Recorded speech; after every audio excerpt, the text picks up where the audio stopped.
First movement we're going to do is a power drop snatch. On a power drop snatch, you're going to receive the bar in a 3/4 squat position, and then you're going to stand back up. There's no dropping into the bottom of a squat. So power drop snatch.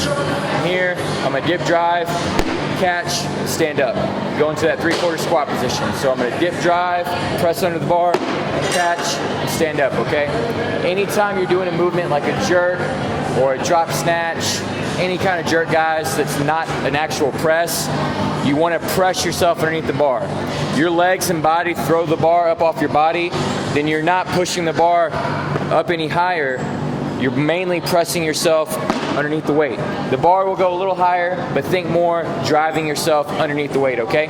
So first movement we'll do is a power drop snatch. Think about pressing yourself down underneath the bar.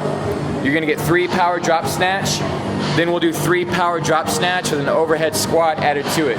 So power drop snatch, pause, overhead squat. Reset the feet, power drop snatch into an overhead squat. Then we'll get 3 drop snatch going straight down to the squat. Notice where I'm locking out at.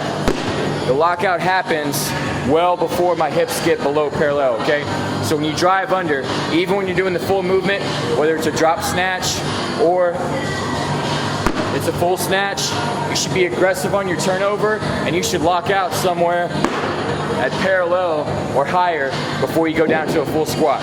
And that's what we're gonna do on a drop snatch. You're gonna drive under, lock the weight out first before you hit the bottom of a squat, okay?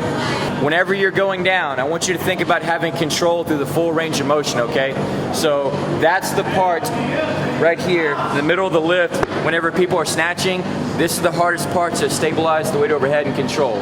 It's fairly easy to stabilize here because this is where people balance out once they're in the bottom of their squat before they stand up. It's very easy to stabilize here because everything's at full extension. You can control the bar better.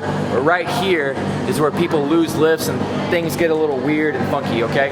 So whenever you're dropping down, guys, I don't want to see a good descent and then a weird ascent where you're stepping all over the place, or vice versa, where you go down and it's funky and you're like fighting to get down in your squat and then you come up clean. I want you to squat down with control and then stand back up with control.